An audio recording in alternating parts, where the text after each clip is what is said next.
नमस्कार मित्रांनो, माझं नाव Aniket Kadam and in this video we are going to learn about short answers question type. त्याच्यामध्ये आपण कवर करू 22 questions total. And in this we are going to cover about more than 50% chapter of business environment. Okay, and if you understand the video please keep sharing with your friends, because तेच एक कारण आहे, ते motivate करतं मला. आणि जर तुम्हाला व्हिडिओ आवडला असेल तर नक्की लाईक करा आणि शेअर करा व्हिडिओला. तर चला सुरू करूया. First question is regarding discuss a profit as a business objective of Peter F. Drucker. तर त्याच्यामध्ये तुला लिहायचं की business cannot be explained in terms of profit, आणि profit maximization being a long term objective has been modified by inclusion of several non-financial factors such as goodwill, societal factors, relations, and also includes development of wealth. हे तुला लिहायचं आहे. आणि असं त्याच्यात पुढे तुला असं लिहायचं आहे की profit maximization in simple terms is selling at a higher price than the cost. हे पीटर एफ ड्रकरचा फर्स्ट क्वेश्चन होता. सेकंड क्वेश्चन म्हणजे एथिनिक मिक्स. एथिनिक मिक्स म्हणजे काय? Ethnic makeup of a population, आणि त्याचे इम्प्लिकेशन्स दोघांवर असतात, पोटेन्शियल कस्टमर्सवर आणि वर्कफोर्सवर. त्या एथिनिक्स मिक्स बघताना तुला छोटे छोटे गोष्टी लक्षात ठेवायचे. ते आहे एथिनिक मिक्स प्रोडक्ट आणि सर्व्हिसच्या डिझाईन आणि डिलेव्हरीला कसं इम्पॅक्ट करते. नवीन प्रोडक्ट अँड सर्व्हिसेस डिमांड येऊ शकते का, की एक्झिस्टिंग प्रोडक्ट्सवर मागणी मॉडिफाईड करावं लागणार. मॅनेजर्स कल्चरली डायव्हर्स वर्कफोर्सला मॅनेज करायला तयार आहे का. Managers prepare to manage a more culturally diverse workforce. आणि how can a company position itself to advantage of increase workforce heterogeneity. आणि कंपनीची वर्कफोर्स हेट्रोजेनिटीला कंपनी कशा पद्धतीने ॲडव्हान्टेज घेऊ शकते हे तुला लिहायचं आहे. थर्ड क्वेश्चन आहे गव्हर्नमेंट जर चेंज झाली तर बिझनेस एन्व्हायरमेंटवर इफेक्ट होऊ शकतो का. तर हो, होऊ शकतो, कारण की गव्हर्नमेंट आपल्या बिझनेसवर खूप पॉवरफुल इन्फ्लुएन्स टाकतो आणि गव्हर्नमेंट ॲक्शन्सने आपला बिझनेस खूप हायली इन्फ्लुएन्स होतो आणि त्याच्यामुळे आपण पुढे जाऊ किंवा मागे जाऊ. ठीक आहे. गव्हर्नमेंट चेंज झाल्यावर पॉलिटिकल इन्व्हायरमेंट चेंज होतो आणि लीगल इन्व्हायरमेंट पण चेंज होतो, आणि त्याच्यामुळे आपल्या बिझनेसला स्ट्रॉंग चेंजेस येऊ शकतात. कारण की गव्हर्नमेंट चेंज झाली, पॉलिटिकल इन्व्हायरमेंट चेंज झालं तर त्याचे इकॉनॉमिक पॉलिसीज आणि रेग्युलेटरी फ्रेमवर्क पण चेंज होतं. त्याच्यासोबत पॉलिटिकल आयडिओलॉजी पण वेगळी वेगळी असती. पॉलिटिकल पार्टीज और अलायन्सी, जसं की शिवसेना, राष्ट्रवादी आणि काँग्रेसची आयडिओलॉजी वेगळी आहे, BJPची आयडिओलॉजी वेगळी आहे. तर आयडिओलॉजी पण बदलते.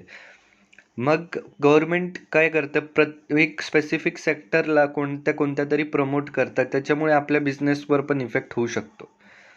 पॉलिटिकल स्टॅबिलिटी, पॉलिटिकल आयडिओलॉजी आणि जे रुलिंग पार्टी आहे त्याचे पर्पज काय आहे, हे सगळे आपल्या बिझनेसला इफेक्ट करणार आहे.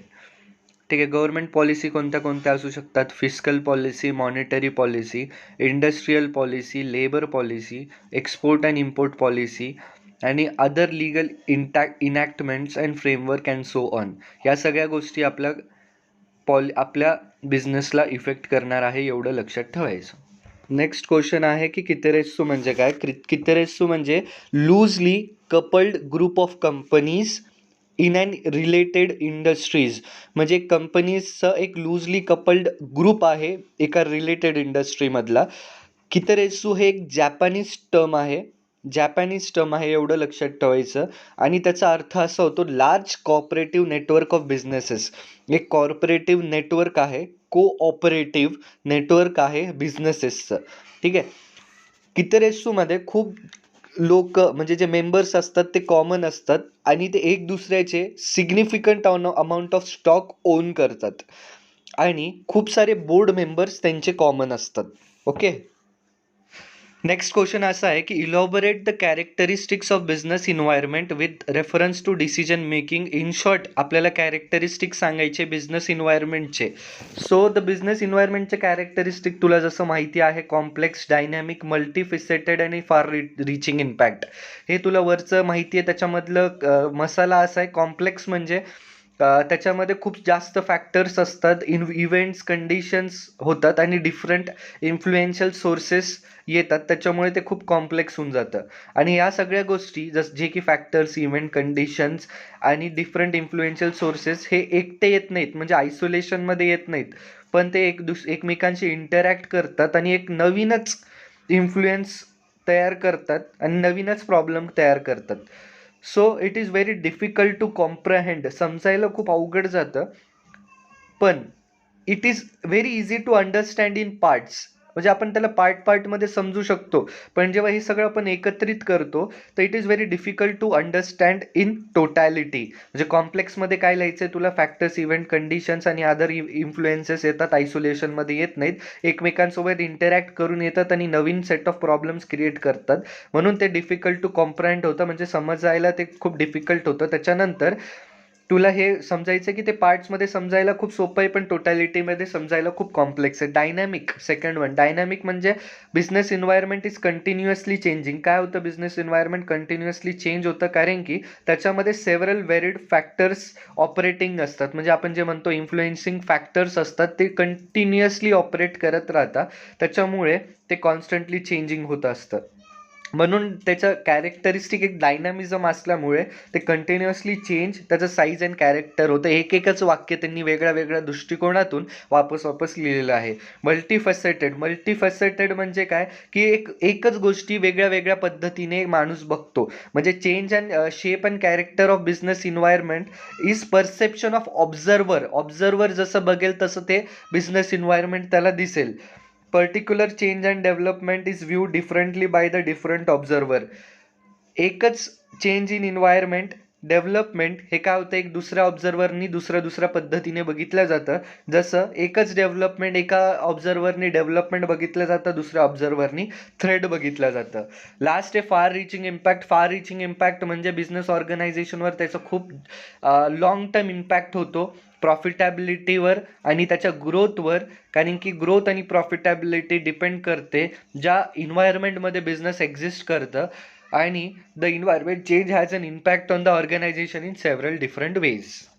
Next question is an example of how the ICAI alters the question. कसं फिरून ते क्वेश्चन विचारतात. Industry is a composite of competitive pressures in 5 areas of the overall market. Briefly explain the competitive pressures. Competitive pressures आपल्याला explain करायला सांगितलेलं आहे. Industry is a composite of competitive pressure in 5 areas of the overall market. Briefly explain the competitive pressure. Competitive pressure जिथे आलं तिथे आपल्याला porters 5 forces model of competition लक्षात आलं पाहिजे. पोर्टर्स 5 फोर्सेस मॉडेल मध्ये काय आहे बघू. The popular tool for significantly diagnosing the significant competitive pressure in market is porter 5 forces model of competition. The model holds that the state of competition in an industry is a composite of competitive pressure operating. ते question आहे तेच मी repeat केलंय सगळ्यात पहिले इंट्रोडक्शनला. तर 5 competitive forces कोणते आहेत, ते आहे threat of new entrants, bargaining power of customers, bargaining power of suppliers, rivalry among current players and threat from substitute.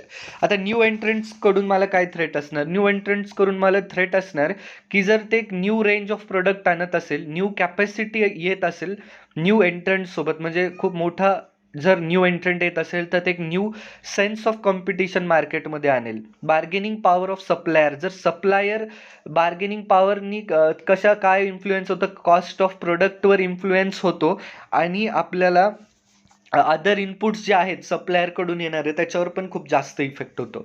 Bargaining power of कस्टमर्सनी काय होतं, आपल्याला किती प्राइस चार्ज करायचं आहे कस्टमरला आणि आपल्याला किती इन्व्हेस्टमेंट करायचं हे सगळं इफेक्ट होतं बार्गेनिंग पॉवर ऑफ कस्टमरनी. आणि सबस्टिट्यूट म्हणजे काय असतं, सबस्टिट्यूट एक लॅटंट सोर्स ऑफ कॉम्पिटिशन आहे. Let me repeat the sentence because it is very important and used in PM. That is latent source of competition. काय लॅटंट सोर्स ऑफ कॉम्पिटिशन आहे, त्याच्यामुळे काय होतं, जर एक सबस्टिट्यूट आला त्याच्यावर प्राइस ॲडव्हान्टेज भेटतंय, म्हणजे स्वस्तात भेटतंय ते कस्टमरला आणि परफॉर्मन्सही चांगला देतो आहे, तर मग त्याच्यामुळे आपल्याला कॉम्पिटेटिव्ह प्रेशर खूप वाढू शकतं एका सबस्टिट्यूटमध्ये. तर आपण शिकलो इन्फ्लुएन्स कशामुळे, न्यू एंट्रंट्समुळे शिकलो, कस्टमरमुळे शिकलो, सप्लायरमुळे शिकलो आणि सबस्टिट्यूटचं थ्रेट काय असू शकतं? Rivalry among current players.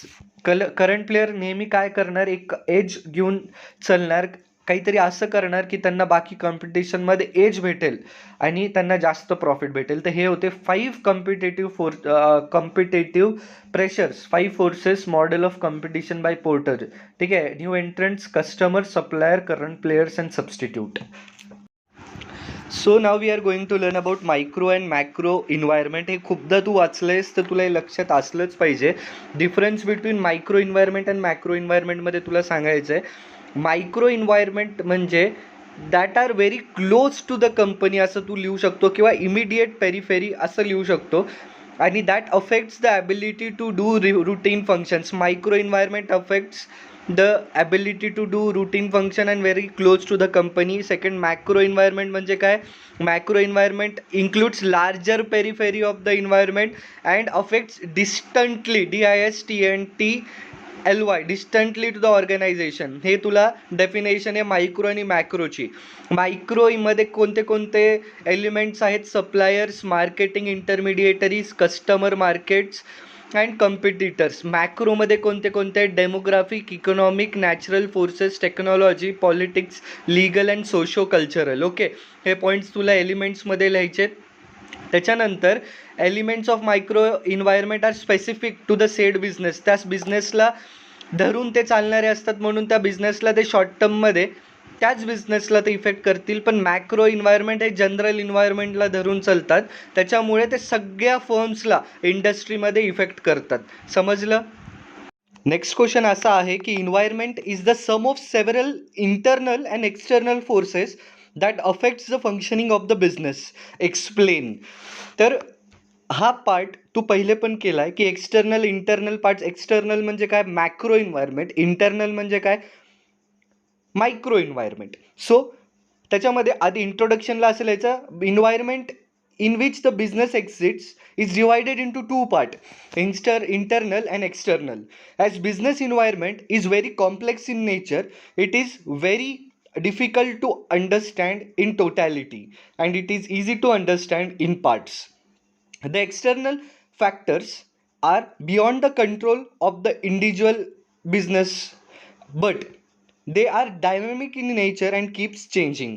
Some of the factors of external environment are technological, social, political, socio-cultural. आणि त्याच्याच ऑपोजिट इंटरनल इन्व्हायरमेंट काय? डायरेक्ट इम्पॅक्ट ऑन बिझनेस येतो, within the control of the enterprise आहे. आणि त्याचे फॅक्टर्स आहे management, customers, methods of production, intermediaries, suppliers. Okay, हे तुला माहिती आहे. तर हे आहे इंटरनल आणि external forces that affects the functioning of the business. तर नेक्स्ट क्वेश्चन आहे. नेक्स्ट क्वेश्चनमध्ये तुला लक्षात ठेवायचे सबस्टिट्यूट. सबस्टिट्यूट तू कशामध्ये शिकलो होतं? Porter's 5 competitive pressures. त्याच्यामध्ये तू हे आता जर आन्सर इन ब्रीफ आलं तर तू हे एक सबस्टिट्यूटचं एक्सटेंडेड व्हर्जन लिहू शकतो. सबस्टिट्यूटचं त्यांनी असा प्रश्न विचारला, explain the factors that affect the strength of competitive pressures from substitute product. Substitute प्रोडक्टमध्ये कॉम्पिटेटिव्ह प्रेशर आहेच, पण त्याची स्ट्रेंथ कशी अफेक्ट होती? तर सगळ्यात पहिले लॅटंट सोर्स ऑफ कॉम्पिटिशन आहे सबस्टिट्यूट, हे तुला लिहायचंच आहे. Latent source of competition, that is LATENT source of competition. Substitute products आहेत, पण त्याची कॉम्पिटेटिव्ह प्रेशर केव्हा वाढेल? जेव्हा त्याची प्राइस कॉम्पिटिशन देत आहे, इझी अवेलेबिलिटी आहे, सॅटिस्फॅक्शन टू कस्टमर देत आहे. हे सगळं काय करतील? Determine the amount of competition through them. Substitute प्रोडक्टकडून किती अमाऊंट ऑफ कॉम्पिटिशन येणार आहे, प्राइस, अवेलेबिलिटी आणि सॅटिस्फॅक्शन ऑफ कस्टमर्स हे डिटरमाइन करतील. ठीक आहे. प्राइस ॲडव्हान्टेज देत आहे, परफॉर्मन्स इम्प्रूव्हमेंट असेल तर तो product alter the competitive character of industry. पूर्ण इंडस्ट्रीचं कॉम्पिटेटिव्ह ॲडव्हान्टेज तो अल्टर करू शकतो. अशी कोणती तरी इंडस्ट्री आहे तिथं R&D वर खूप जास्त इन्व्हेस्टमेंट होतं आहे, तिथं सगळ्यात जास्त धोका असतो सबस्टिट्यूट प्रोडक्टचा. Substantial investment in R&D taking place, threats from substitute product can be expected. Next question असा आहे की how would you analyse the meaning and importance of efficiency and profitability as objective of business. Objective of business म्हणजे खूप सारे objective असतात बिझनेसमध्ये, त्यातलं objective आहे की एफिशियन्सी आणि प्रॉफिटेबिलिटी. ठीक आहे. तर सगळ्यात पहिले इंट्रोडक्शनमध्ये असं लिहायचं की बिझनेस एंटरप्राइजेसला मल्टिपल ऑब्जेक्टिव्ज असतात rather than a single objective. ठीक आहे. एफिशियन्सी अँड प्रॉफिटॅबिलिटी हे त्यापैकी काही मधले इम्पॉर्टंट ऑब्जेक्टिव्ज आहेत. एफिशियन्सी म्हणजे काय, रिलेशन बिटवीन इनपुट आणि आउटपुट. प्रॉफिटॅबिलिटी म्हणजे काय, relation between profit and investment. हे खूप इम्पॉर्टंट आहे. एफिशियन्सी म्हणजे काय, इनपुट आणि आउटपुटमधलं रिलेशन. आणि प्रॉफिटॅबिलिटी म्हणजे काय, प्रॉफिट आणि इन्व्हेस्टमेंटमधलं रिलेशन. एफिशियन्सी म्हणजे काय, एफिशियन्सी म्हणजे utilising the resources in the best possible manner. Okay, utilizing the resources in the best possible manner, doing the things in the best possible way आणि rationally choosing the means to achieve the goals. या 3 गोष्टी म्हणजे efficiency. Efficiency म्हणजे काय, एक economic version आहे. Technically objective of productivity, designing and achieving the suitable input output ratios. Input output ratios suitably आपल्याला find करायचे. फंड रिसोर्सेस कसे युटिलाइज करायचे, फॅसिलिटीज अँड एफर्ट्स कसे यूज करायचे.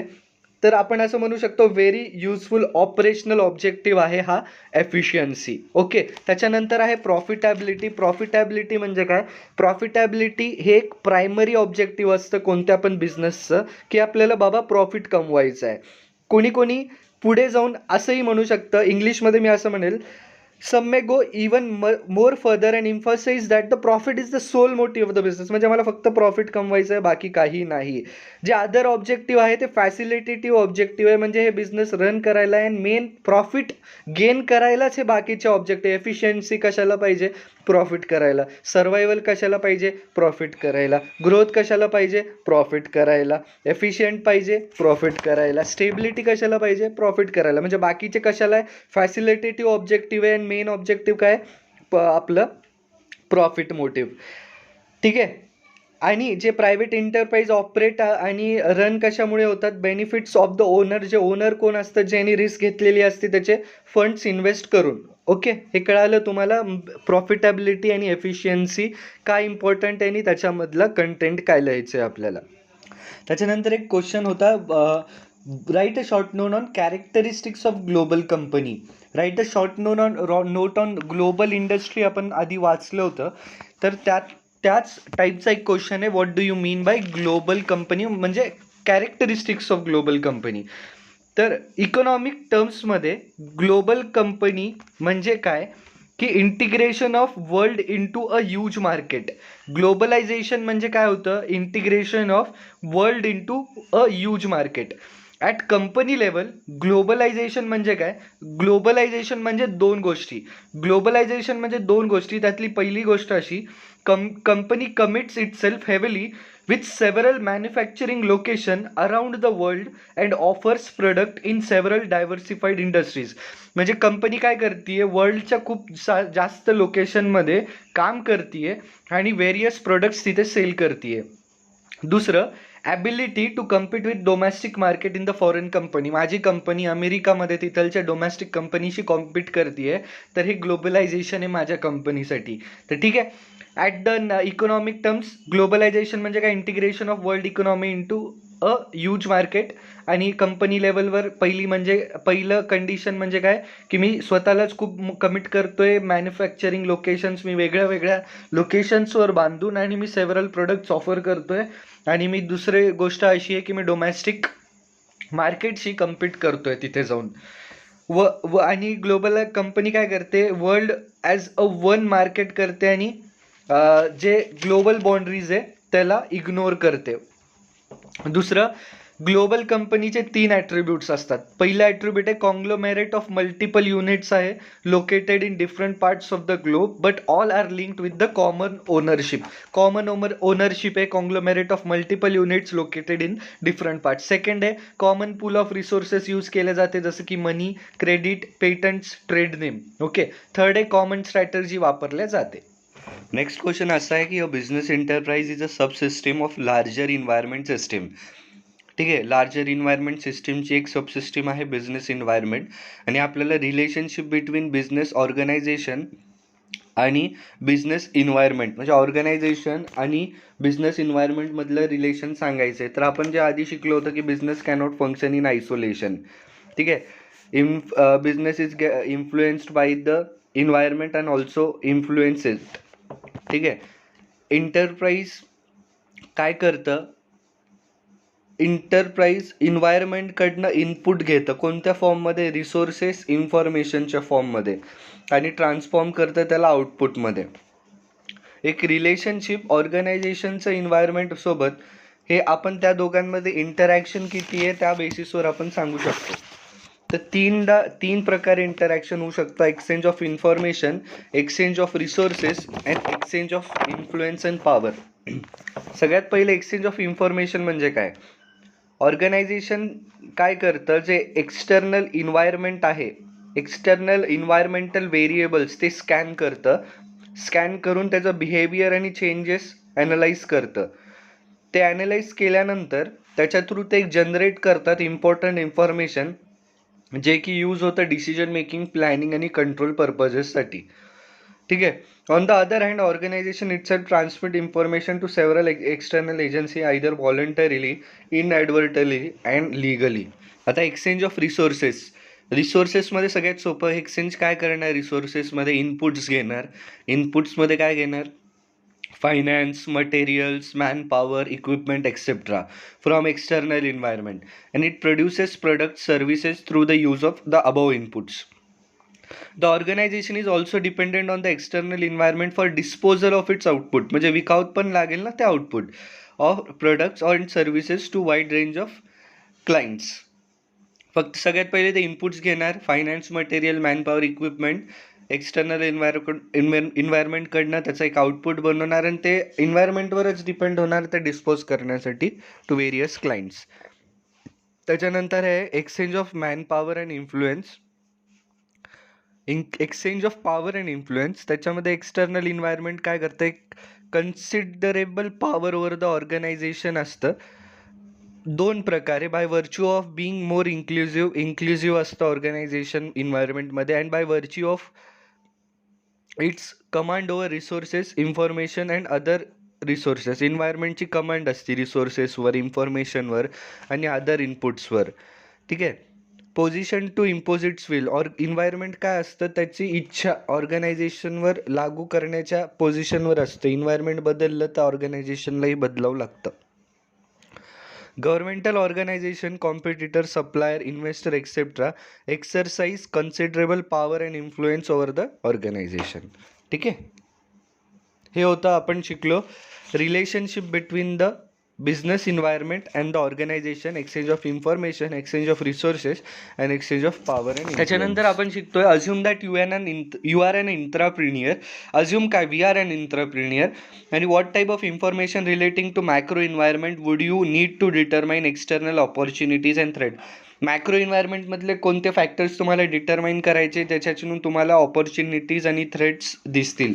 ठीक आहे. मॅक्रो इन्व्हायरमेंटमध्ये कोणते फॅक्टर्स असतात, economical, technological, political, legal, socio cultural elements असतात मॅक्रो इन्व्हायरमेंटमध्ये. ठीक आहे. त्याच्यानंतर आपल्याला म्हणजे एंटरप्रिनियरला आयडेंटिफाय करायचे असे फॅक्टर्स जे आपल्या बिझनेसला इफेक्ट करू शकतात. Each element of micro environment, जसं इकॉनॉमिकल, टेक्नॉलॉजिकल, पॉलिटिकल, लीगल, हे सगळे फॅक्टर्ससोबत एक ऑपॉर्च्युनिटी आहे, ते एक थ्रेट येत असतं. ठीक आहे. तर आपल्याला प्रत्येक एक एलिमेंट व्यवस्थित स्कॅन करायचं आहे आणि त्याच्या ऑपॉर्च्युनिटीज आणि थ्रेट्स काढायचे आहेत. ठीक आहे. पास्टमध्ये काही चेंजेस झाले असतील तर ते आपल्याला बघायचे की जेणेकरून आपल्याला कॉम्पिटेटिव्ह एज मिळवता येईल बाकी कॉम्पिटिटर्सच्या विरोधात. जसं की टेक्नॉलॉजिकल चेंजेस आले पास्टमध्ये प्रोडक्शन इन्व्हायरमेंटमध्ये, ते आपल्यासाठी काय असू शकतं, ऑपॉर्च्युनिटी असू शकतं. अजून दुसरा दृष्टिकोन, चीपर लँड टॅक्सेस भेटतं आहे आपल्याला गव्हर्नमेंटकडून, ते पण आपल्यासाठी काय असू शकतं, एक ऑपॉर्च्युनिटी असू शकतं. त्याच्यानंतर इंटरप्रिनियरला हे सगळ्या गोष्टी स्कॅन करायचं आहे आणि कोणती ऑपॉर्च्युनिटी आपल्याला कॅपिटलाइज करता येईल, म्हणजे आपल्याला मिळून त्याला छान फायदा घेता येईल हे बघायचं आहे, आणि बाकी कॉम्पिटिटर्सवर एज मिळवता येईल का नाही हे बघायचं आहे. Entrepreneur has to identify such opportunities that can be capitalize to enter the markets edge over the competitors. Okay. Entrepreneurs has to take care of these opportunities, can also act as a threat when the competitors are also exploit them. आपले competitors पण हे opportunities grab करू शकता.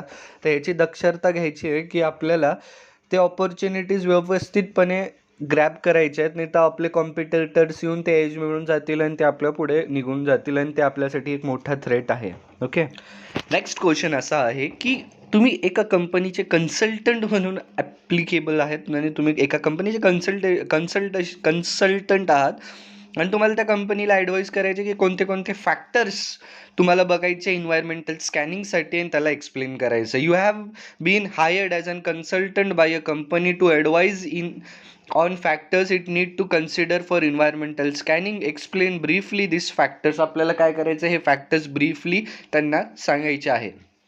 ठीक आहे. Organisational इन्व्हायरमेंटमध्ये 2 environment असतात, एक external environment आणि एक इंटरनल इन्व्हायरमेंट. हे मी तुला 100दा सांगितलं आहे कोणते 2 प्रकारचे इन्व्हायरमेंट असतात, एक्सटर्नल आणि इंटरनल.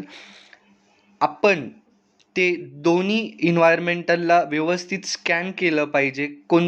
काय स्कॅन केलं पाहिजे, त्याच्यामध्ये त्यातले एलिमेंट्स स्कॅन करून त्याचे फोरकास्ट आणि development of factors which determine organisational success. कळालं. त्याच्यामध्ये काय, environment must be scan so as to determine development and forecast of factors that will influence organisational success. Environment का स्कॅन केलं पाहिजे, कारण की आपण त्याच्यानी असे फॅक्टर्स फोरकास्ट करू किंवा डेव्हलपमेंट करू जे आपल्या ऑर्गनायझेशनच्या सक्सेसला डिटरमाइन करतात. तर the factors that need to be considered are explain below. कोणते कोणते फॅक्टर्स आहेत ते आपण खाली बघू. Events, trends, issues and expectations. हे 4 गोष्टी आहेत आपल्याला ते स्कॅन आणि फोरकास्ट करायचे असतात. ठीक आहे. तर सगळ्यात पहिले इव्हेंट म्हणजे काय. इव्हेंट म्हणजे एक स्पेसिफिक हॅपनिंग आहे इंटरनल आणि एक्सटर्नल इन्व्हायरमेंटमध्ये, जे की ऑब्झर्व आणि ट्रॅक करू शकतो. ठीक आहे. ट्रेंड्स म्हणजे काय, इव्हेंट्स आपण वाचून घेऊ. Events are important and specific happenings in the internal and external organizational environment which can be observed and tracked. Trend म्हणजे काय, trends are grouping of similar or related events. ठीक आहे. सिमिलर और रिलेटेड इव्हेंट्सचा एक group आहे जो की एका ट्रेंडमध्ये वर जातो किंवा खाली जातो in strength of frequency of observation. ठीक आहे. Trends are grouping of similar or related event that tend to move in a given direction increasing or decreasing in strength of frequency of observation. Okay. Issues काय, issues are current concern that arise in response of to events and trends. Issues काय असतात, events आणि ट्रेंड्सला जे response देतोय त्याच्या through आपल्याला एक concerns येतील, इश्यूज डेव्हलप होतील. Identifying and emerging issue is more difficult. ठीक आहे. एक्सपेक्टेशन्स काय, expectations are demands made by an interested groups in the light of their concern or issues.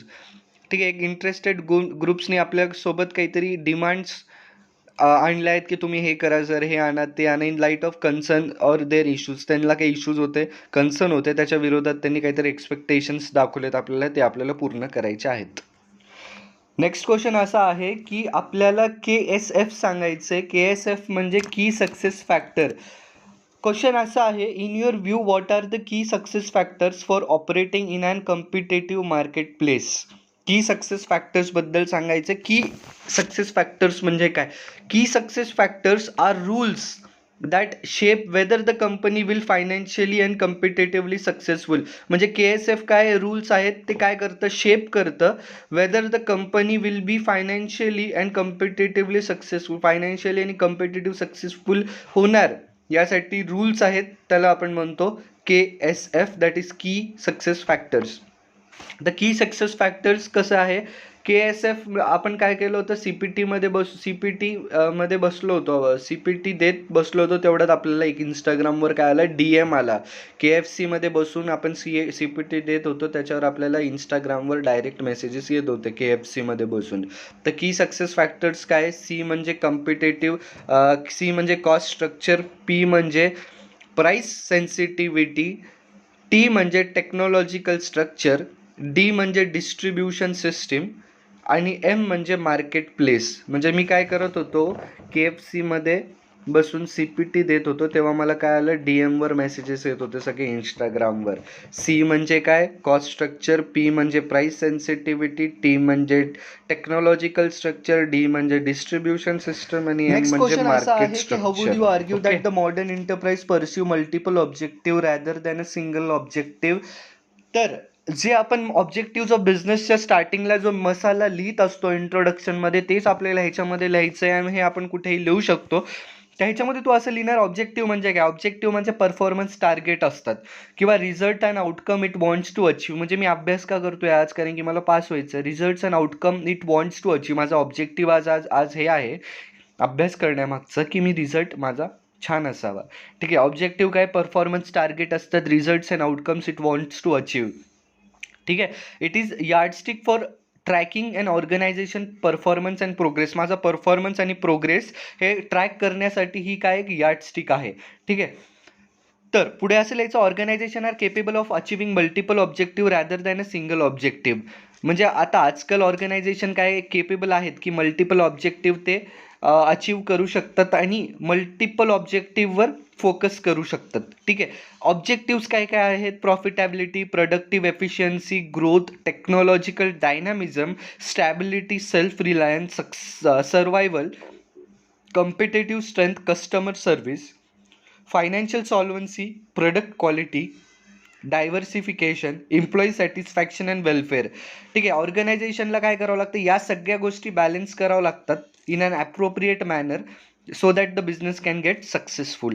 ठीक आहे. कळतं हे तुला? कुठेही लिहू शकता येतं हे objective of business organisation, they stability, growth, efficiency आणि सर्वायवल हे तू लिहितो, त्याच्या आधी हे तू सगळे हे लिहू शकतोस. ठीक आहे. तर याच्यामध्ये आपल्याला आता असं सांगितलं त्यांनी, काही केस स्टडी दिले, त्याला आपल्याला ॲनालाइज करायचं आहे मायकल पोर्टर्स 5 फोर्स मॉडेलमध्ये. जसं की analyse the following case in context of Michael porters 5 force model. आता मायकल पोर्टर्स 5 फोर्स मॉडेल काय? Threat of new interest, threat of suppliers, threat of customers, rivalry among current players आणि threat of substitutes. हे आहे आपले 5 competitive मॉडेल्सचे elements. Okay. तर आपल्याला आता काही केस स्टडी दिली आहे. सगळ्यात पहिली केस स्टडी याची आहे, supplier has a large base of customers. तर ह्याला कोणता थ्रेट असेल? A large base of customer may be increase its bargaining power in comparison to the bargaining power of customers. मग आपल्याकडे कस्टमर बेस जास्त आहे तर बार्गेनिंग पॉवर कस्टमरपेक्षा आपल्याकडे बार्गेनिंग पॉवर जास्त असेल, कारण की आपण कोणालाही विकू शकतो. तुला नाही घ्यायचं का? नको घेऊ, दुसऱ्याला मी विकतो. ठीक आहे. A manufacturer of sports good has an advantage of economies of large scale of production. तर मी एक मॅन्युफॅक्चर आहे स्पोर्ट्स गुड्सचा आणि माझ्याकडे लार्ज स्केल ऑफ प्रोडक्शनवर गुड्स होतं. इकॉनॉमीज ऑफ स्केलचा माझ्याकडे बेनिफिट आहे. A manufacture of sports good will be better position against the existing competitors. Existing कम्पिटिटर्सपेक्षा मी तर चांगल्या पोझिशनमध्ये असेल, कारण की माझ्याकडे इकॉनॉमीज ऑफ स्केल आहे. आणि even the threat of new entrants will be reduce. नवीन एंट्रंट्स येणार नाही मार्केटमध्ये. ठीक आहे.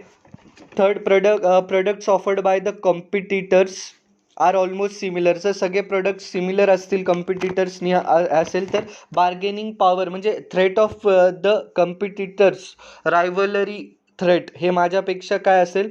म्हणजे कमी असेल. थ्रेट फ्रॉम रायव्हलरी कमी असेल, कारण की सगळे प्रोडक्ट सेमच देत आहे. पण ऑन द अदर हँड कस्टमरला सगळीकडे तेच भेटतंय, तर मग काय होईल? कस्टमर कुठेही जाऊन घेऊ शकतो. तर हे काय असेल? बार्गेनिंग पॉवर ऑफ कस्टमर जास्त असेल या केसमध्ये. ठीक आहे.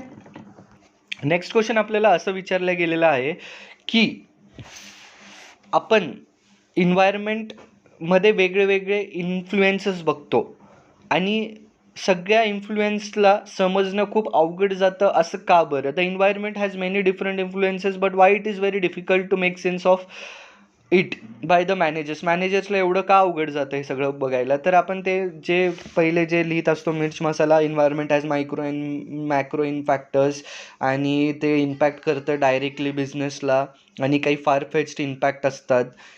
In spite of best resources and capabilities, managers ते समजू शकत नाही, त्या इन्फ्लुएन्सेसचा अर्थ काढू शकत नाही, कारण की आपल्या मानसिक बुद्धीला पण काही लिमिटेशन्स आहे. In spite of all best resources on capabilities, the managers may not make sense of these influences because there are some limitations to the human mind, because the characteristics of the environment, that is diversity, complexity and the uncertainty. तर diversity म्हणजे काय?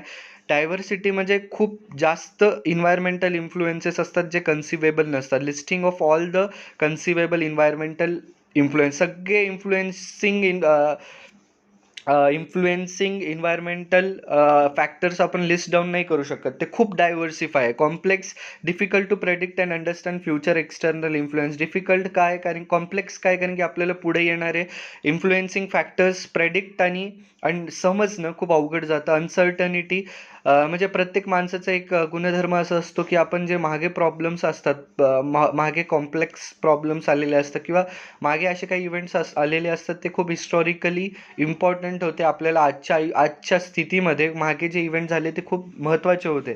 तर अशाच्या बेसिसवर आपण decision घेतो, तर ते खूप अनसर्टन असतं. Managers like other individuals may tend to simplify complexity by focusing on aspects of environment that may confirm their prior views or are historically important. Okay. आता नेक्स्ट क्वेश्चन, लास्ट क्वेश्चन असेल याचा की can a business succeed in a long run by following only on profit as its primary objective. What are the objective of business. आता ह्याच्यामध्ये आपण 4-5दा वाचलं आहे की objective of business, objective of the business काय. आता मी तुझ्या मनाने सांग मराठीमध्ये की जे तू लिहिशील. ठीक आहे. Business objective, business pursue multiple objective rather than a single objective. It focuses on, it is capable of focusing on multiple objective rather than a single objective. ठीक है. The primary motive of the business organization may be profit. One may go even further saying that the profit is the sole motive of the organization, but the business organization is primarily motivated by the profit motive. ठीक आहे. All other objective are facilitative objective and are main to subservient to the profit motive. ठीक आहे, एवढं माहिती आहे. ठीक आहे. Other objectives are survival, stability, growth and like. ठीक आहे. चेंजेस इन द एन्व्हायरमेंट, हे आपल्याला त्याच्यासोबत कोपअप करावं लागतं, ते पण एक ऑब्जेक्टिव्ज आहेत. Monitor the changes in the environment, their impact on their own goals and activities and translate their assessment in terms of specific strategies. आता सगळ्यात पहिले सर्वायवल म्हणजे काय, बेसिक इम्प्लिसिट ऑब्जेक्टिव्ह आहे. Gain prominence during the initial stage, म्हणजे importance कधी भेटतो, त्याला इनिशियल स्टेजला भेटतो. Ability to survive is the function of nature of ownership, nature of business, competence and management, general and industry condition, financial strength and enterprise. ठीक आहे. Second आहे stability is cautious and conservative objective. ठीक आहे. Employed when the things are not so conducive आणि least resistance in the hostile and external environment. Strategy वापरल्या जाते स्टॅबिलिटीमध्ये. Growth काय, प्रॉमिसिंग आणि पॉप्युलर ऑब्जेक्टिव्ह आहे. कधी आणि it is associated with dynamism, vigour, promise and success. ठीक आहे. इंटरप्राइज ग्रोथ कोणत्या कोणत्या फॉर्ममध्ये होऊ शकते, increasing asset, manufacturing facilities, increasing cells volume etcetera, ह्याच्यामध्ये आपल्याला ग्रोथ होऊ शकते. Growth may take enterprise along with a relatively unknown and risky path full of promises and pitfalls. मतलब ऐसे राहों पे लेके चलेगा हमें ग्रोथ की उधर बहुत रिस्क भी हो सकता है, प्रॉमिसेस अँड पिटफॉल्स, बहुत खड्डे खुड्डे असू शकतात तिथे. ठीक आहे. तर ग्रोथमध्ये आता एफिशियन्सी आपण शिकलो. एफिशियन्सी म्हणजे 3 गोष्टी: choosing appropriate means to achieve the objective, doing things in the best possible manner and utilising resources in the best possible condition. Efficiency काय, एक टेक्निकल व्हर्जन आहे प्रोडक्टिव्हिटीचा, that is designing and achieving the suitable input output ratios, resources, facilities and facilities. हा काय एक efficiency काय, एक operational objective एक खूप महत्त्वाचा. ठीक आहे. समजते. हा एक क्वेश्चन आपण कंप्लीट केला.